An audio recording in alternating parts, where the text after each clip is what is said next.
So we go.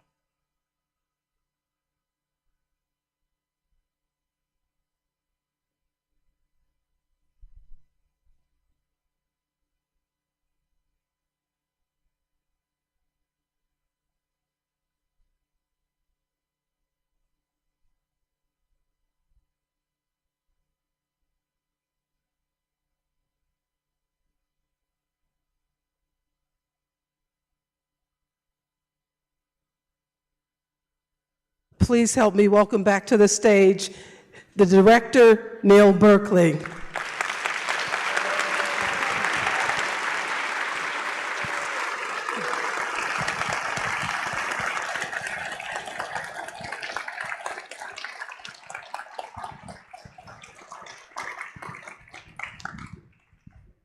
Our tradition here is to give a golden thumb, one that was cast from Roger's hand a long time ago, and it's the golden thumb to Neil Berkeley. Wow, this is very cool. This is amazing. Thank you. Thank you. Thank you. That's great. Very cool. And the chairs are set up like this because we would like to introduce Gilbert's wife and children to you now. First, before I think the curtain will open. You know how sometimes technical things happen. One moment. This is very dramatic. It's fun. We'll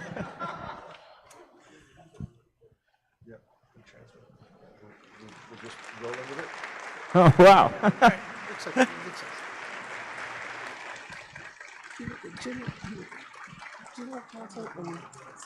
Facebook, what was your title? I was general counsel and the chief privacy officer. Chief privacy. Hello. Hi, Dara. How are you? Can you hear me? Can you hear us? Can you see us? Not yet. Somebody, while we're doing that, let me bring Chris Kelly out on stage. He is also going to be, they're going to do this. Chris Kelly was the general counsel and chief privacy officer at Facebook at the beginning, and now is the... I'm one of the hosts of the Fandor video podcast. I'm sorry. You know what? My brain is not working at this very moment because I'm wondering what's happening here. Can you hear us and see us yet? Hi, you can't? Okay, good. All right, I think they're working on it. And we're going to bring out Terry Zweigoff as well, who's going to be part of this. But Neil, you're going to be taking... Okay. Exactly. Chris is the moderator. Terry, I'm going to give you a better introduction before your movie, okay? You have to just roll it with it right now, all right? All good. All good. Well, we'll have...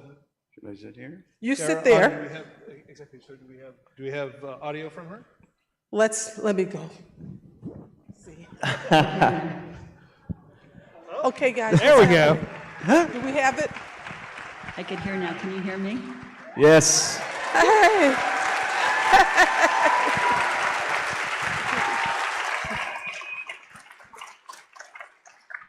But I think you have to sort of face that way to see her too, so to know when she's talking. Can you see us, Dara? I could see you now, yes, and I couldn't hear you before. I'm sorry, I didn't hear anything you said before. Oh. Can you see yourself? You're 30 feet high. It is impressive. It's really cool.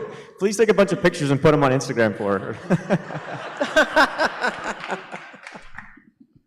Well, your film just played, and let the audience let you know, how did you feel about the film, Gilbert?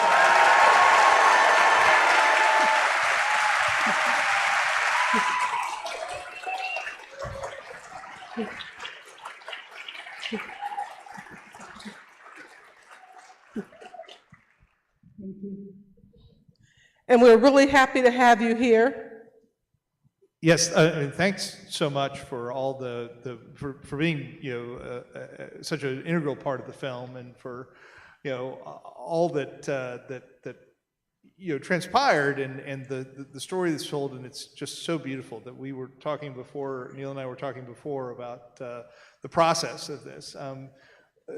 Or do you want to say anything about the process for you as the film went on? And you know what? I'm going to preempt just for one thing, because she's going to answer your question. But this is a woman-to-woman question, because I've been where you are, and I am so sorry. First of all, that's what I want to say. I am so sorry. I know what you're going through, and this movie, one day you're going to see it, is such a gift to you. And to look back and see everything that you and Gilbert and your children and Max and Lily is just so beautiful. So I just wanted to say that and to ask you, how are you doing? Crappy. It's hard. It's really hard. I don't know if it's really hit us yet, because it's been such a whirlwind,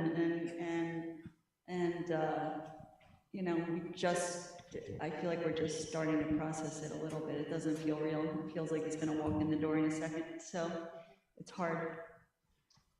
But I'm so grateful that Neil made this movie. I mean, unbelievably grateful, and I'm so grateful you guys are showing it, and I'm sorry that I couldn't be there. It's just been a little busy this week.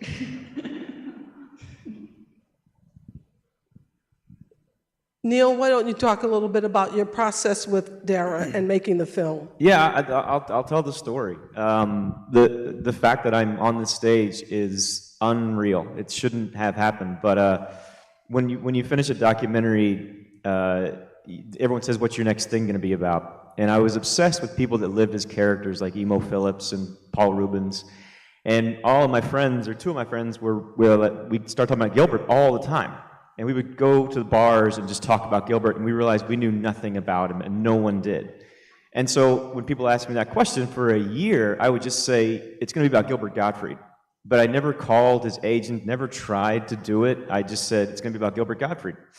And then this is a true story. One day I was walking down 6th Avenue with this woman named Astrid Dorff, who was working with me at the time. And she said, like everyone says, "What's your next movie going to be about?" And I said, "Oh, Gilbert Gottfried." And she stopped and she goes, "Really?" And I said, "Well, that's what I want it to be about." And she goes, "Well, did you know his wife is my best friend?" And she goes, "And he lives right over there, 2 blocks away." She goes, "Do you want to meet him?" And so I had lunch with him the next day. I saw Dara that night, met her for the first time, didn't know she existed, and had lunch. And 6 months later, Dara called me and she said, "Hey, we're not doing much. Just come out with your camera, and maybe he won't notice you're here. And if it goes okay." And so I moved to New York, and basically went to their house every day for almost 9 months.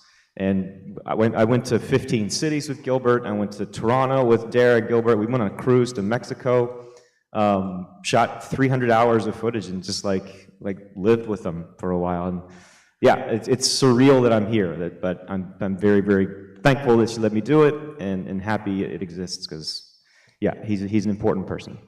And Dara, how was the process for you, somebody following you around for 9 months and through 15 cities and so forth? Well, 2 things I want to say. First of all, I had asked Gilbert if he was willing to do this. Like Neil said, I mean, forever, months and months and months and months. It seemed like even longer than that. And he wouldn't give me an answer. He's like, "Documentaries are for when you're dead. Here you go, Gilbert." Okay, you got it. Sorry. But he wouldn't agree to it.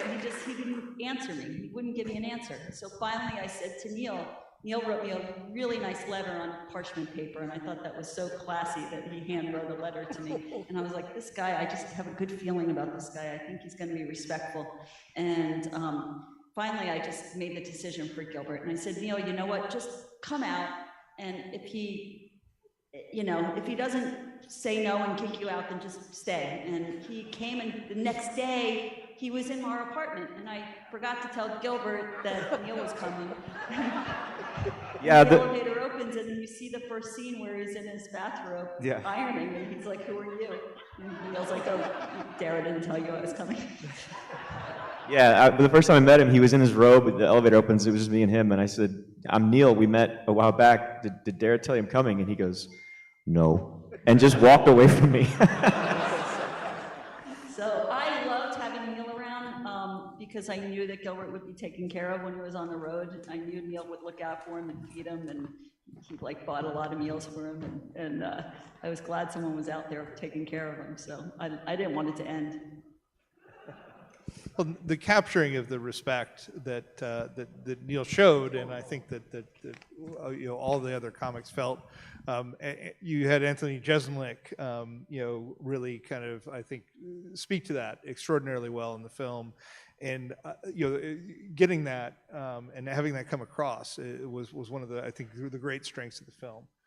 Terry, you want to jump in here? And I really loved what Richard Kind said. I think it was Richard Kind who said it about Gilbert being so defiant.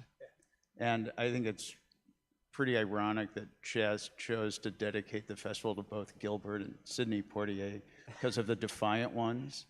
I can see the poster of them like shackled together and Gilbert doing Tony Curtis's voice, right? Gilbert would also love this festival because as I look out at this audience, the average age here is about 75. Just like his podcast, right? That's the average age of the guests, right? Oh yeah, oh yeah. It's funny that you say the respect thing because there was one rule in making this, and it was don't use the Mackenzie Phillips joke. That was the only rule. And when she saw, so after I made the movie, we were in Tribeca, and I had, all right, well, I'm going to show you the movie, because Gilbert had never signed anything. And I sat and paced for an hour and a half, like, he could come out and say, no one's going to see this. And that was Dara said, we'll sign whatever you want, we love it, but you used that goddamn joke. And I had to explain why it was in the movie, and Gilbert was okay with it. But I broke the one rule. And Dara, you got your comment in on it too, which was good. Which is, I think, an excellent addition as well. Thank you, Neil. Your glasses look cool, Dara. Yeah, you like these? Yeah. So, Terry, you want to talk a little bit more about your memories of Gilbert and? I met Gilbert about 10 years ago. I went to he came to San Francisco where I live with my wife, and I saw he was playing at Cobb's Comedy Club, and I knew she loved him, and we'd seen him a couple times before, and I said, let's go see Gilbert tonight. So we went to North Beach and saw him, and while I was watching him, I was thinking, this guy is just so fearful in person. You can tell, you know, me being short and Jewish myself, I have certain insights into that. And but he's so fucking brave. He's so fearless. And it is so inspirational to me as an artist, you know, to try to do that in my own work. And I went up to him afterwards to have him sign his book for me.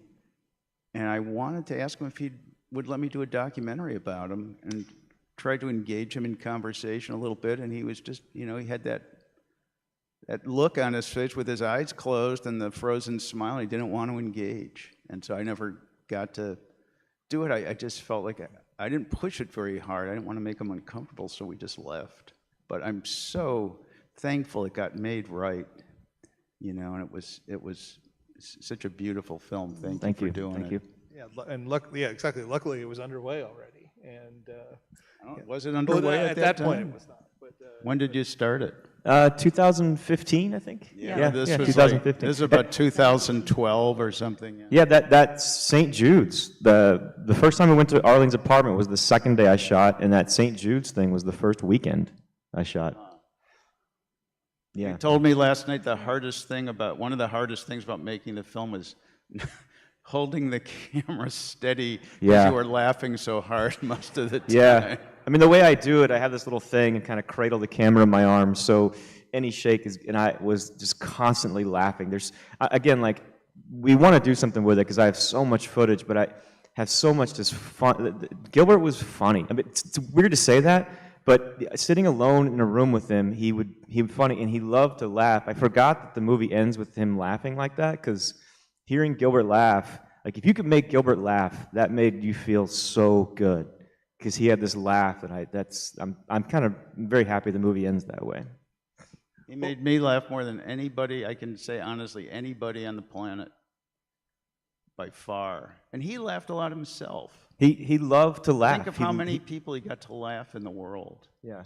That colonoscopy thing, I was telling Terry backstage, can I say what that's about there? Dara had a procedure. Yeah, Dara had a procedure, and Gilbert, that joke about the colonoscopy, having lunch, that's 2 minutes of 20 minutes of him doing that and laughing. And then we went to the hospital the next day, and even while the doctor, and I have all this recorded, even as the doctor is giving her diagnosis, he would listen and then look at me and go, "So back to my ass."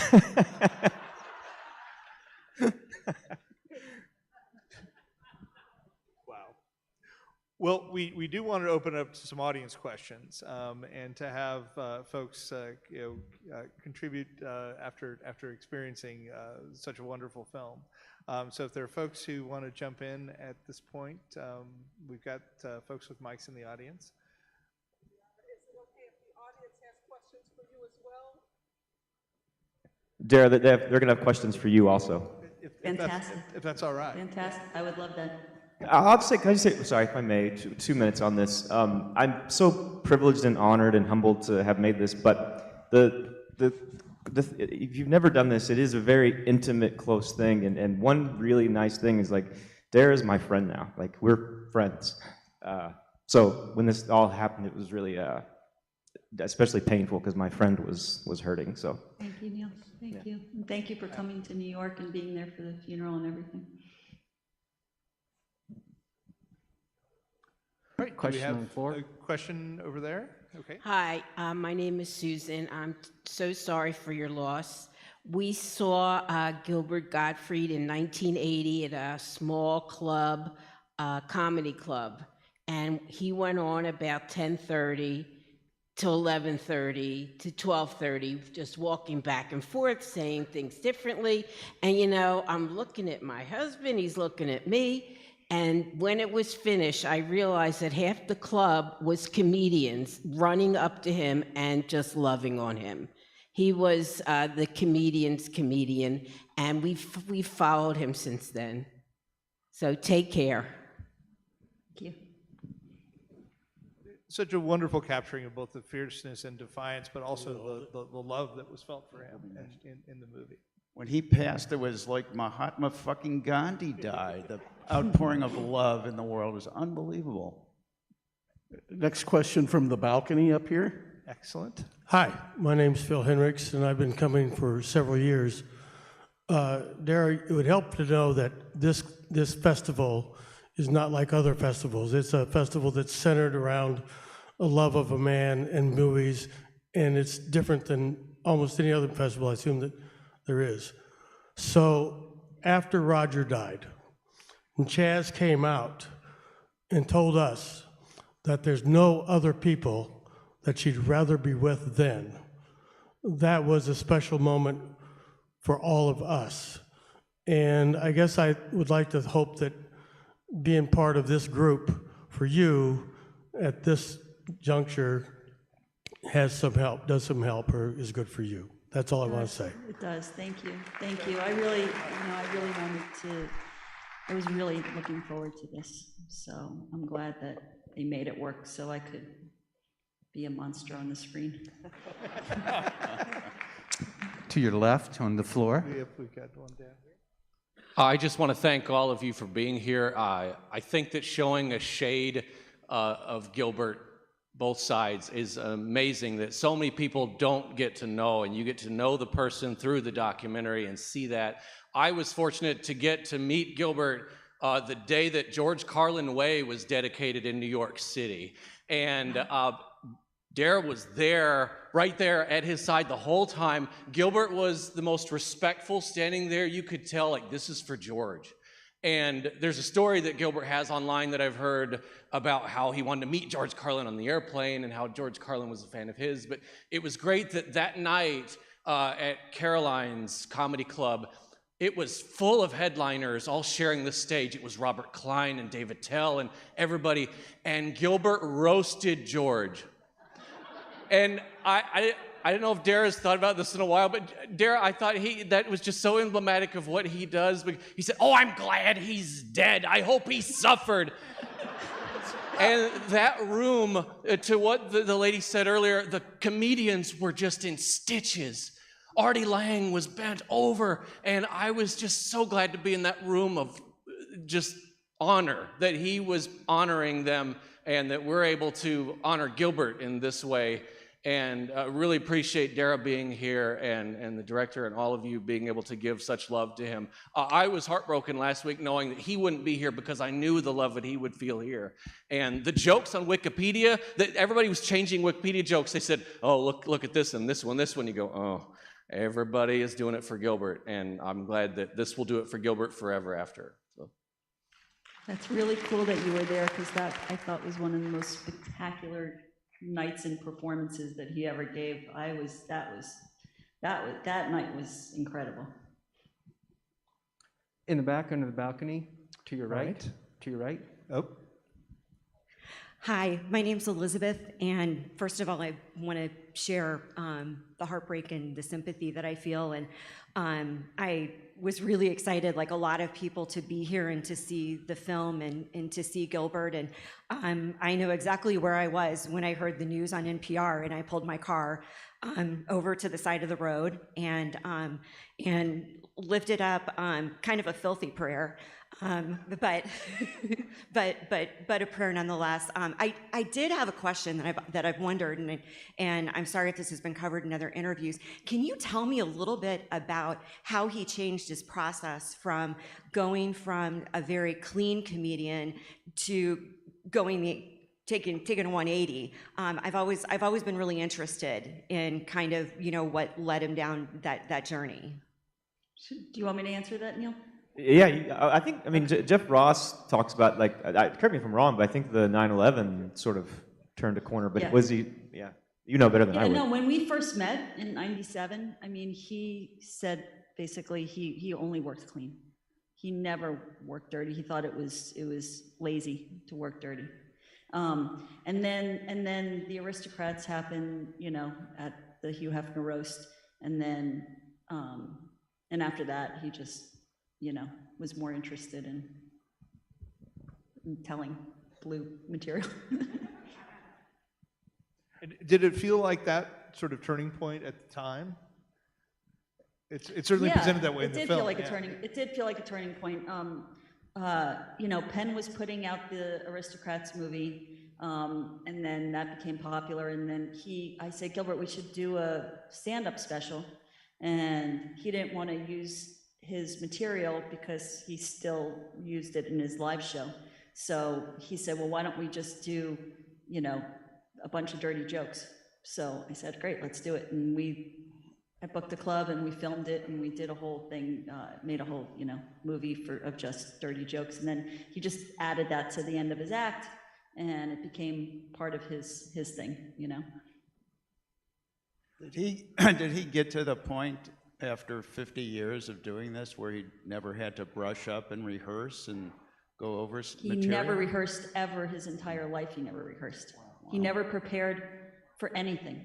Incredible. And the podcast, Frank would have 20,000 blue cards with tons of research, and Gilbert would show up with some scribbles on toilet paper, he didn't rehearse, he didn't practice, Joan Rivers, you see her documentary, and she's got file cabinets filled with note cards of jokes. Gilbert, I have 3 pieces of paper in my with one word for each joke, and that's all I have. He never wrote anything down. So did he have a photographic memory in other respects? Yeah, this genius. Yes.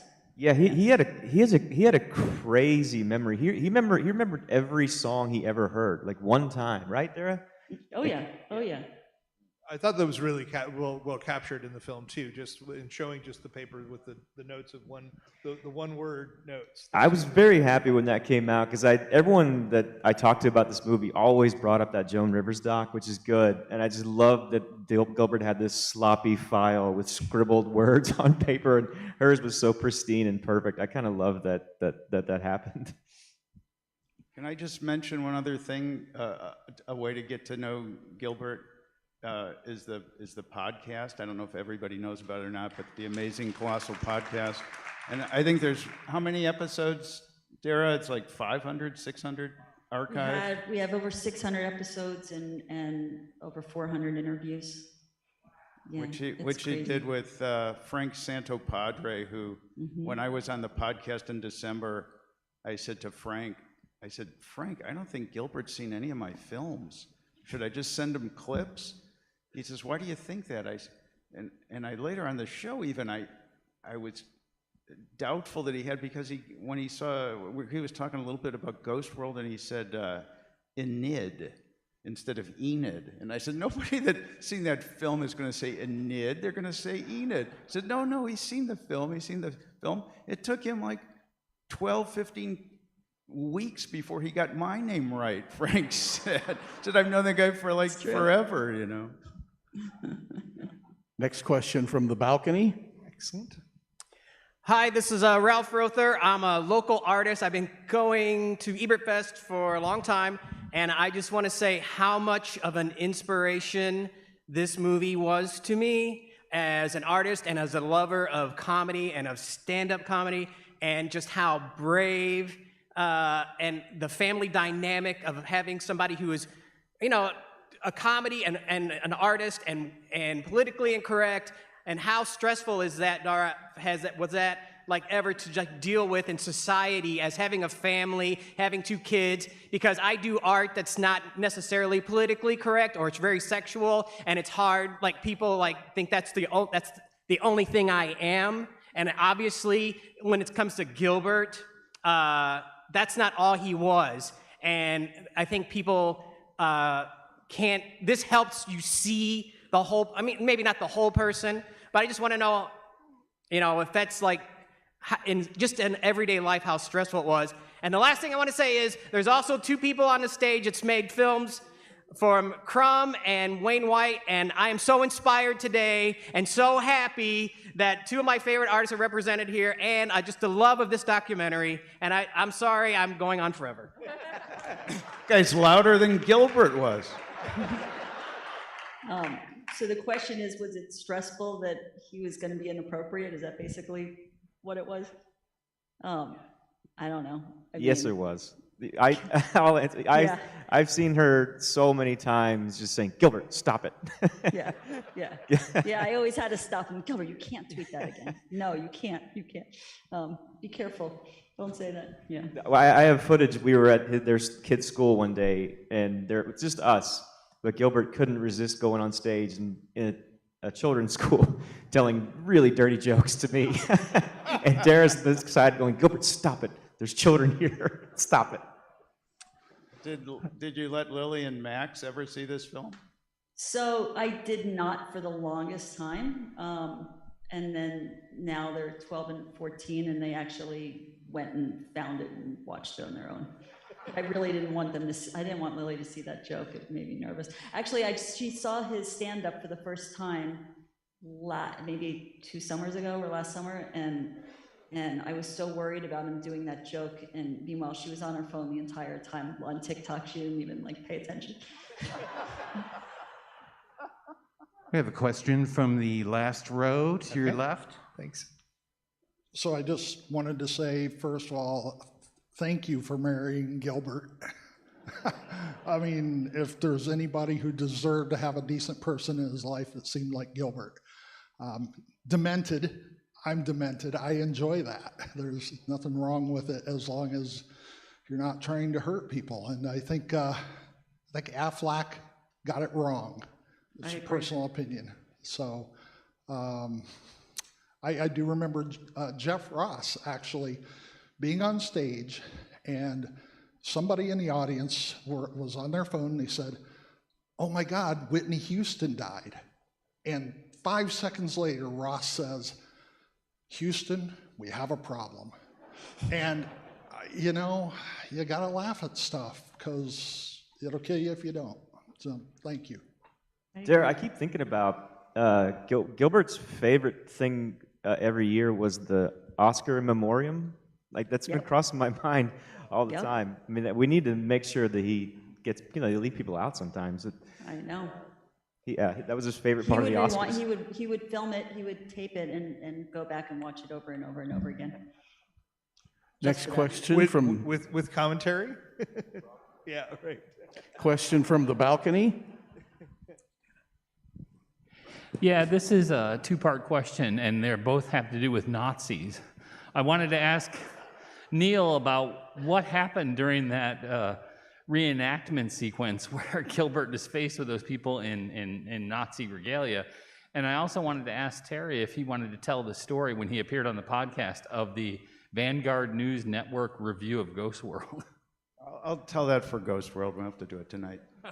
The Nazis, I forgot that was in Chicago, or in Illinois. So first of all, Gilbert loved that. He would, every Q&A, he would say, boy, those Nazis were a gift from God. If you've ever been to that Pheasant Run, I heard people recognize it in the crowd. It's a huge facility. It's massive. And in one end is a comedy club, and way over on the other end is a convention hall. And we entered the convention hall, and I started to see like people dressed up in military. And I was like, this is weird. So I found out there's a convention, and Gilbert likes military history, right? There, and I said, Gilbert, you want to go check out that thing, that show? It was people from every war you can imagine, going like that back thousands of years. And sure enough, we're walking through, and Gilbert spots all the Nazi stuff, and he sees Nazis, and he loves it. And they were nice guys. They took pictures with him, but he loved it. And I was walking away from those guys, and I was like, yeah, Gilbert's at the club. You guys should go. I didn't say go in uniform. I didn't say show up in the Nazi, be the Nazis at the thing. uniforms. And what's the crazy thing is, that club is like a quarter mile from that convention, so no one in that club knew there was something going on. They just saw Nazis. And I'm like, wow, this is amazing. So I shoot the guys in the back with their daiquiris. And so I'm standing there next to Gilbert, and it was always just me and him. Like, I didn't have a crew or anything. So I'm shooting with Gilbert, and I'm right next to him, and I look out the window, and I see that guy pacing on the sidewalk, and I go, oh, wow. And I shoot this guy, and I go, Gilbert, look, and he's laughing, and I look up, and I see the other guy, and I go, oh my God. And I went like this. It's like, in my head, I'm going, don't blow this shot. Do not blow this shot. And I creeped up like that, and the next day, you see Gilbert talk. It's a table full of Nazis, and Gilbert is roasting all of them. And I passed around a document, a release form, and they all signed it.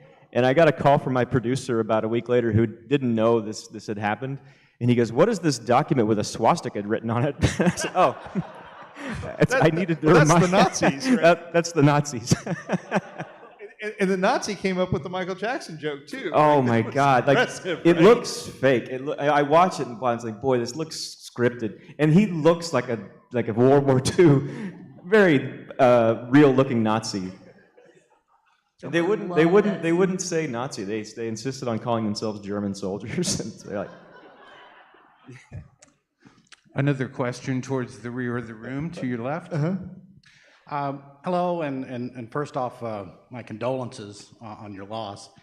But my question is that to the director, if I understood you correctly, you had one rule not to use the Mackenzie Phillips joke. And so I was curious why you felt you had to. Was it just to keep up with Gilbert's tradition of pushing boundaries, or was there some larger point? well, the whole movie was about his family and getting to know him as a person. And if you saw his act, it was about a half hour of original material and then about a half hour of just street jokes, like those dirty jokes he tells. So it was like, we have to have a joke in here that's going to be hard for an audience to hear, because that was always his thing. Some audiences didn't like it. And we looked at all the jokes and looked at them all, and that was the one that was, also his act wasn't biographical at all. He wasn't a comic that would do like stuff about himself. And so that was the one joke that was biographical. It was hard to hear for some people, and it's funny. So that's the one we had, because I couldn't make this movie and not have some material in there that was difficult to hear for some people. And he was fine with you using it. Yeah. He didn't mind. He didn't care at all. It was just me.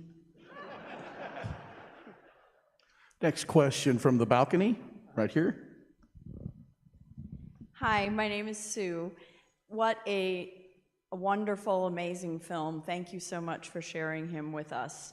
Thank you. And this question is for Neil. You said you shot over 300 hours of footage. Can you tell us a little bit about your process of how you made decisions about what to include in the film and how to organize this? And did you get any advice or help from other people in doing it? Just curious. Well, I had two really good editors that were cutting the whole time, so while they were editing, I was kind of like telling the story and figuring out what we needed and what we were missing. And as you know, you're always you put cards on the wall and they say Chicago, they say this joke, they say Arlene, and you're always moving them around. But no, my process was just to go to his house and shoot every day. I mean, travel with him. It was just shoot and shoot and shoot, and eventually, and honestly, this is going to sound morbid, but we didn't have a movie until Arlene told Gilbert that he could talk to me about her cancer, because he wouldn't talk about it. And in fact, that's also what got him to talk to me out of character, because when the camera was on for the first month, he would become, his eyes would close and he would talk like Gilbert. And we were in the elevator one day and I wasn't shooting, and I said, "Hey, do you think you'll ever talk to me on camera the way you talk to me off camera?" And he goes, "Probably not." And I was like, oh my God, this movie's gonna suck. But then Arlene gave him, I think, if I'm telling this correctly, Arlene gave him permission to talk about her cancer, and that's when it all came together. Like, I remembered the St. Jude's thing, and there was going to the hospital with Arlene. That it sounds morbid to say that, but her giving him that permission finally gave us a story.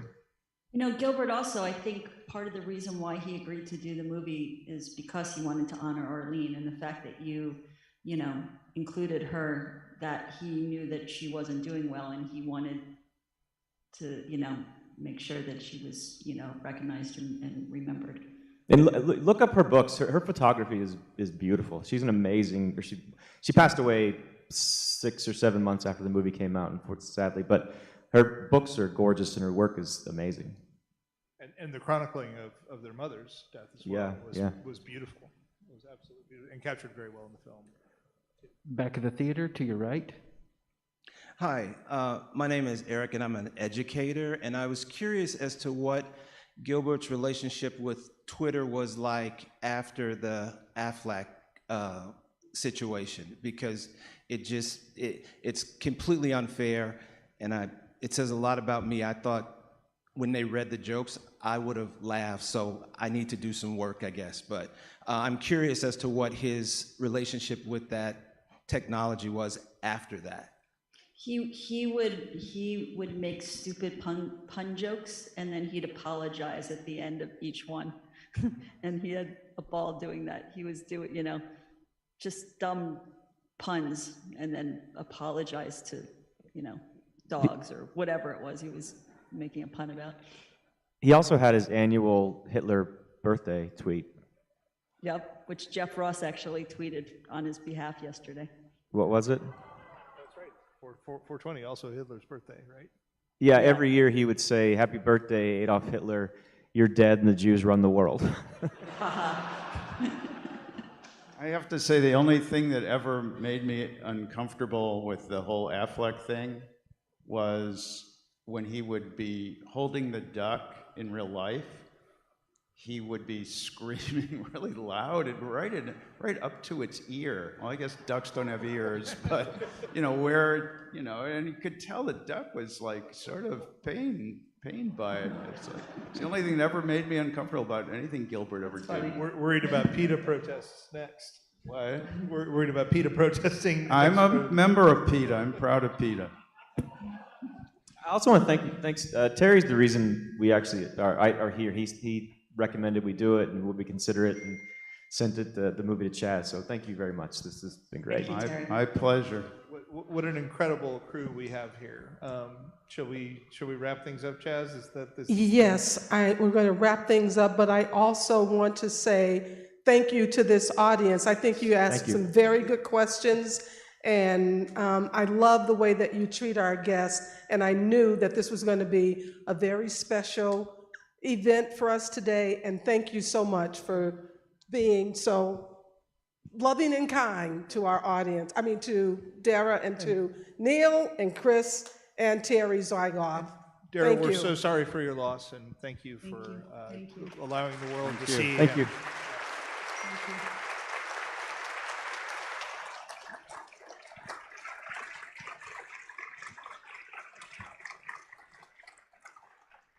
I have one question that I was wondering as I was watching the film. I saw when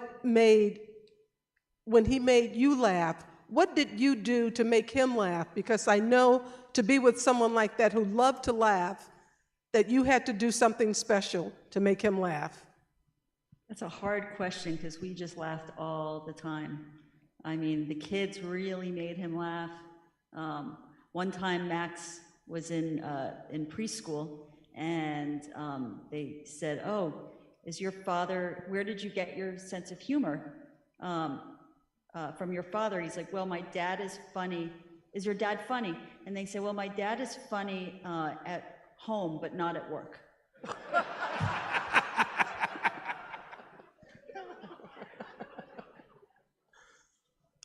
Okay, thank you so much. Thank you. Thank you so Thank much. you.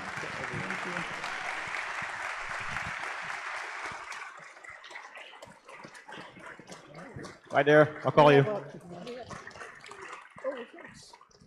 And we have a thumb for Chris Kelly because he's a new guest here. Thank you And we're so going much. to give you, so one moment, I think somebody's bringing it, the Chris Kelly Golden Thumb. And then we're going to reconvene at 8 o'clock for French exit. All right. I think, is that the Well, French exit? thank you so much, Chaz. So We yeah, I am so sorry because anyway, I shouldn't say I'm sorry. I'm very happy to give you the golden thumb. I should have said that before I told people we were leaving. Thank you. Thank you so much. All right. Thank you so much. All right. Oh, this is, thank you.